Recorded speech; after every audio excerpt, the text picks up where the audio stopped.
This is URP Radio. I'm DJ Denise. Oh my gosh, we've got another amazing guest for you all this week. We've got the Hip Hop Food Drive Tour in the house right now.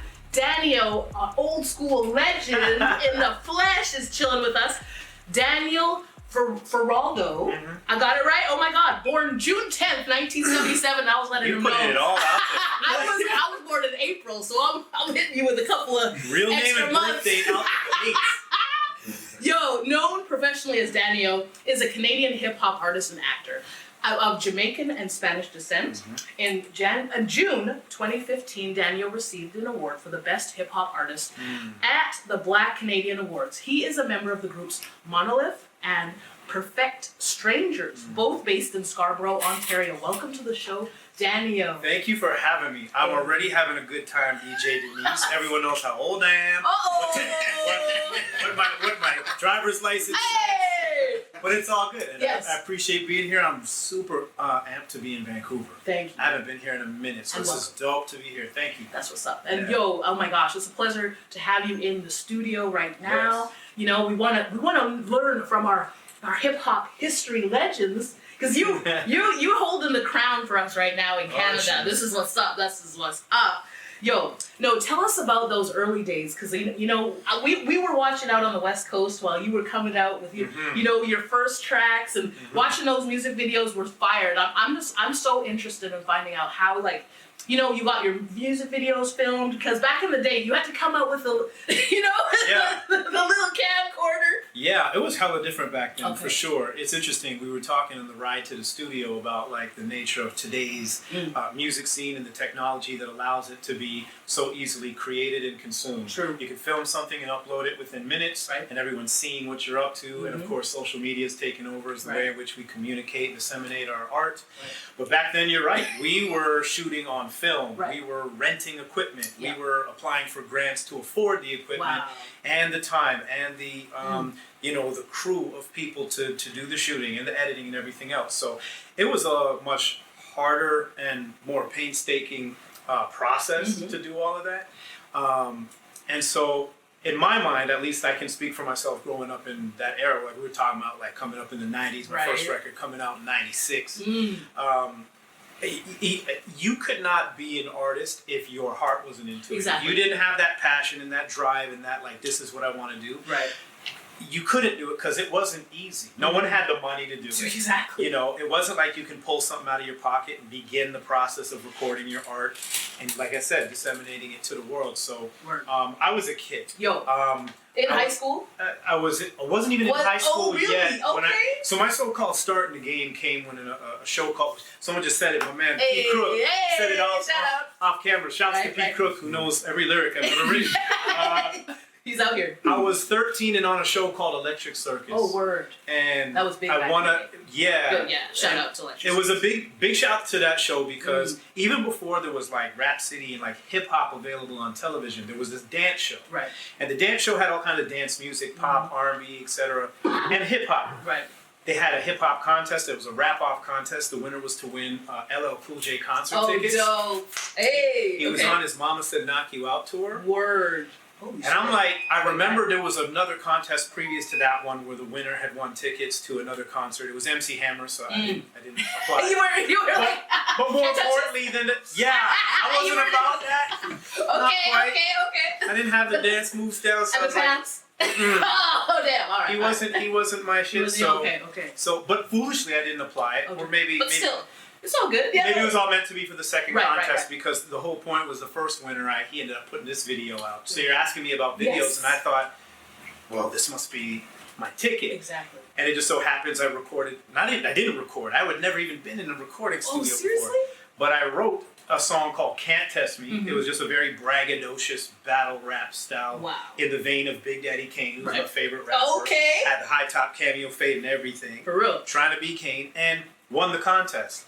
And the people who had put on that dude who won the previous contest contacted me, signed me. Nothing ever came of it. Thankfully, because it gave you the room. It helped me grow as an artist, as a songwriter, understanding how the business works. I was just an excited 13-year-old who signed a contract. I was like, yes, I made it. soon came to realize this is not how the business works. Okay. Or at least signing a contract is not an automatic, you're on. Right. He was also getting me to write songs outside of my wheelhouse, and I wasn't. Back in the 90s, it was like, I'm a hip hop MC, I'm an MC. He's like, you gotta commercial. Right, you got all the conversations back then was about what's commercially viable, what's underground hip hop, what sells and what doesn't. And I wasn't that dude. So I got a lot of experience and learned, and over the course of the next 5 years, when I developed my skill level, my songwriting prowess, and my performance prowess, because that's really cutting my teeth in the game. Right. So my first video didn't come out until 5 years later. Dear Hip Hop was my debut single and video. And that's when I started learning the process of applying for grant money and securing all of the funding, crew, director, etc. To do a video. It's nothing like now where, handheld cameras do the whole Exactly. And grants, you just click and you point and you can copy paste everything. You're right. It was all paper. You're filling things out. Right. So that's to my point. You put in a lot of work. Yeah, real work to make elbow grease. Things happen. For sure. Real. And back to Dear Hip Hop, I wanted to find out that video was so fire. Like everybody, it seemed like you brought out your crew. It looked like you brought out your life too, like following you through your life too. Yeah. Because you pulling up on the side of the street, and the homies are dapping you up, and it's like yo, like how did you all come to the creative directive process to come to that? Thankfully, I kind of did put together the sort of the script for that. Okay. Because one thing is that's in the Dear Hip Hop video is all the elements of hip hop. We shoot on graffiti murals. There's a DJ on the ones and twos. I'm there writing, lyrics. There's b-boys. Right. You were mentioning my crew, so I'm part of a crew called Monolith.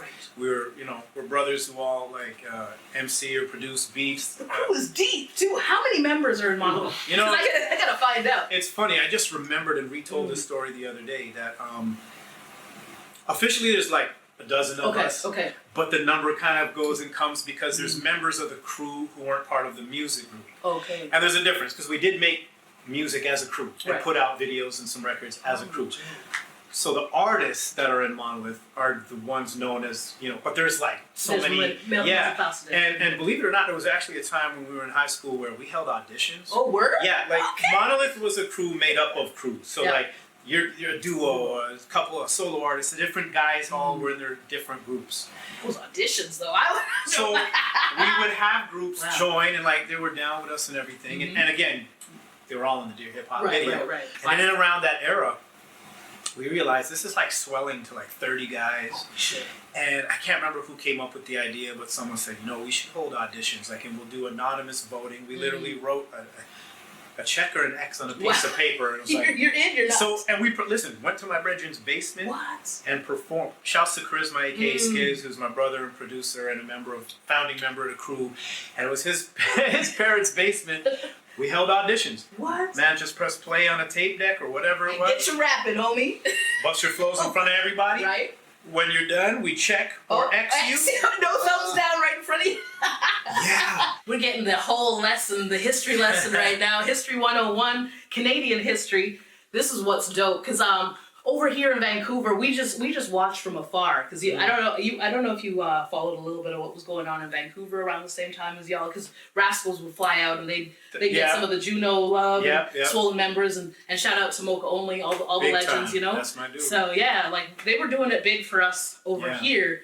But we were always watching what you, Shaw Claire, Cardinal Official, all the homies. So gotta mention the ladies too, Mishi Me. Oh my gosh. So that was the history for me. It's just making sure that all the Much Music videos that we could take in, that's how we were ingesting hip hop back in the day. I was doing the same. It was the magazines and all the university radio too. Yeah, for sure. Yeah, do you want to shout out any radio from back in the day that? For me, a big part of me coming up in the game was having stations like CKLN 88.1, which was a Toronto-based. It was Ryerson University, Toronto's Ryerson University's former radio station. Okay.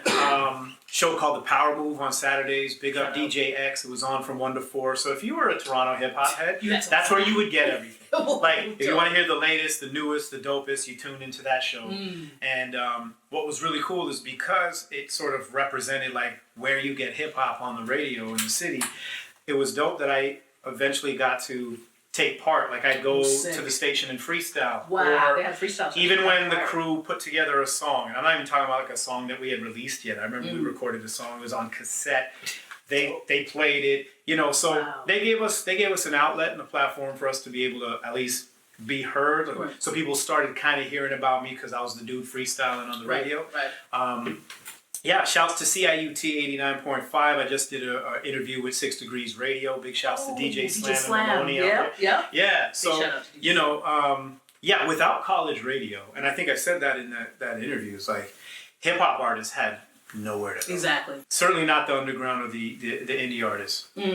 So to this day, you know, appreciate indie radio stations having platforms where hip-hop shows will play artists from their city and their country. True, and talk to them, right? Like exactly. Sure, like, really down and dirty. Like, yo. Yeah, because like you said, you know, or like we're talking about here, it's you can play the music, but to have some understanding of the history and just, you know, even getting to know an artist. You know, I studied the game, so I watched interviews and I watched concerts, and sometimes an artist's personality or his or her story or like where they came from or who influenced them is like you kind of relate. And as an artist, too, you become a fan, but you also get a sense of inspiration because, oh, that's the path they took? Right. Okay, that, you know, I can do that. You know, I spoke of Electric Circus earlier. The first time I ever saw Maestro Fresh West, he was on Electric Circus. Okay.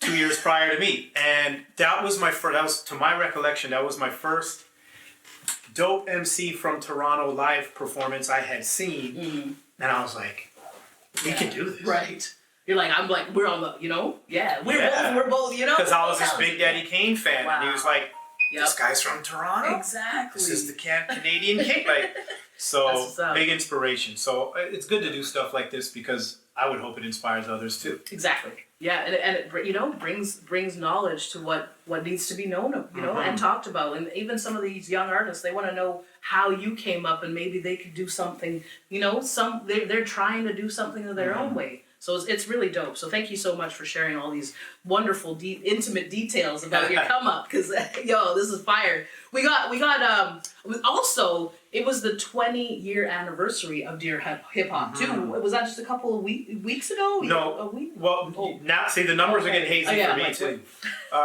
So 96, so it's 26 years now. 26, okay. But you're referring to the album that got put out called Dear Hip Hop 20 Years Later. Okay. So to commemorate the 20th anniversary, we dropped that album. To commemorate the 25th anniversary, the single's available on Wax. I know I have copies here. Hey. So it's available on vinyl and of course on CD as well. And the interesting thing, and you can stream it. The interesting thing about that is that, of course you can stream it. Everyone's streaming music. But Dear Hip Hop is such an old record that when streaming became a thing, you could stream the music that I was putting out, but there was no Dear Hip Hop to stream. It was only available on the Rap Essentials Volume 1 album, which again came out in 96. So the song wasn't even a single, it was a song on a compilation. Oh, really? Yeah, so all these years later, I'm like, I didn't know that. I can't have people like looking up Danny-O on Spotify and not getting the song I know they're going there for. So a label in France called Surgent Records. Shout out. Pressed the whole album to vinyl. My whole album, I mean all these songs from the 90s that I had never released.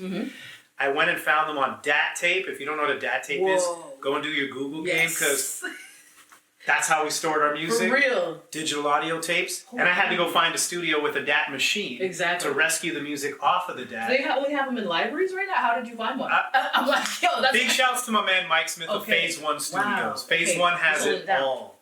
And he's like, I got a DAT machine. So we went in there and like I said, I rescued all the songs. There were songs on there I forgot I had done. So it's available was available on vinyl. Right. But the point was, it was a Europe and Japan release. Okay. So a few years later, when it was approaching the 20th anniversary, I'm like, I can't have my Canada. This song is not available. Right. So we re-released it. Okay, understood. And so of course now it's on CD, vinyl, and Spotify. streaming. It's out there for Dear everybody. Hip Hop 20 years later is the anniversary. I love this. Oh my gosh. Now you can get it. I gotta cop myself one of these vinyls for sure. real quick. I want to make sure, and we've got Return to Sender out here right now too. Please, Dwayne Morgan, how tell us, because he's featured on this single. Please, Yeah. let us know about how you all came to collaborate.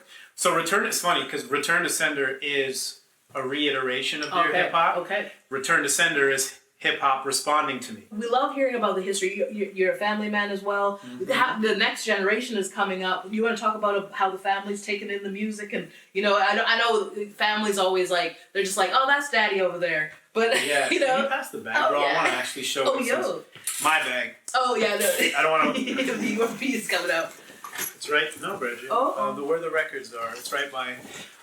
Word. Because if you don't mind, this is important to me please. to show if I'm going to answer this question. Thank you. So I am a father of an 8-year-old girl. Oh wow.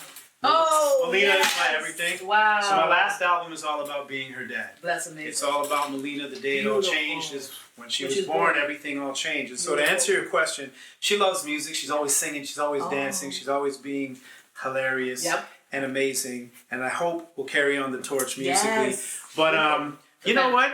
She's like, Really? When it comes to, because she's finding her own kind of music she likes, and it's really cool. True. She's created her own playlist on Spotify and all that That's stuff. what's up.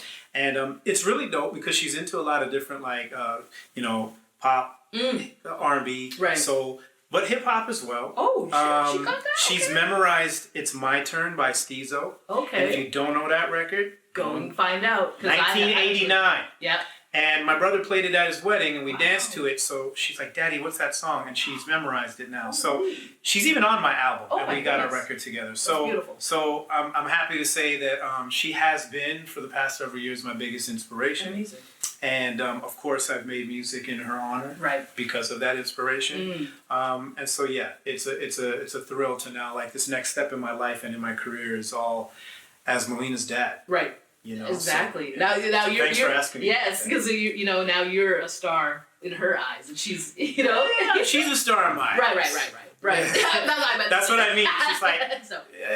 yeah. She'll tease me. Like, Daddy, I don't want to hear that song. Oh really? You're in it. Damn. Put on Justin Bieber. Dad. Yeah. I know that. I know the feeling. I'm also a family person, and the kids they don't think what you do is cool. Oh yeah. It's like. But I will say this though, it's funny. I'll take it all stride. It's kind of funny, Right. but it was really dope that I picked her up from school last week, and So her friends call me Melina's dad, and they go, "Hi, Melina's dad, the rapper," and I was like, "What? What? How did you? Did you tell them?" And it's like, "We were watching your videos today." Oh. So it's dope that she went and told her friends, Right. And she YouTubed Daniel, and That's what popped up. Yeah, That's so what's up. I guess she is proud of Dad after all. Sharing the family music. I love that. Yeah, she's not hiding me. She's Right. It's not like a shame. It's like, no, I don't know any Daniel. Who? Daddy, Once it gets to that level. Yeah, Oh, man. you're doing something right when they share it with their friends. That's what's For fire. sure, That's yeah. fire. That's No, fire. that was cool. Oh my gosh. Well, shout out the fam. Yes. Yeah, we should wrap this up because we got a whole I know. food drive to get Yes, we into. do. But this has been amazing chatting to you, Daniel. Thank you so much Oh, it's for rocking been with us at amazing. URP Radio. Oh Thank my you. gosh. And I can't wait till you come back to Vancouver again. And I'm going to make sure I make my way to Toronto and Scarborough. You got to. I mean, much love to everybody in the country, but we in Scarborough, we really consider it Canada's hip hop mecca. Exactly. There's so many artists who've come from Scarborough to do their thing. True. And before we wrap up, yes. we definitely need to shout the hip hop food drive. Exactly. Super huge shout Huge to shout. Jay Morris, your favorite light skin. Hey. But this is a big deal. It's the 8th year of this event. Yes. So we're doing 8 cities. Right. Vancouver's number Yeah. 1 on the list. And Number one. and of course, it's not just an amazing hip hop concert series, but as you know, we are raising food and money for food banks in each of the cities where we're performing. Right. And obviously, it's all about giving back. Exactly. It's the holiday season as well. It's an event that just keeps getting bigger every year. And I've been part of it for several years. Oh, not wow. every single one, but most, and I'm super That's proud of what's it. up. Okay. Yes. So Amazing. if it's not in your city, wherever you're listening right now, you can go to hiphopfooddrive.com. You can donate there, or you can send e-transfers directly to Hip Hop Food Drive.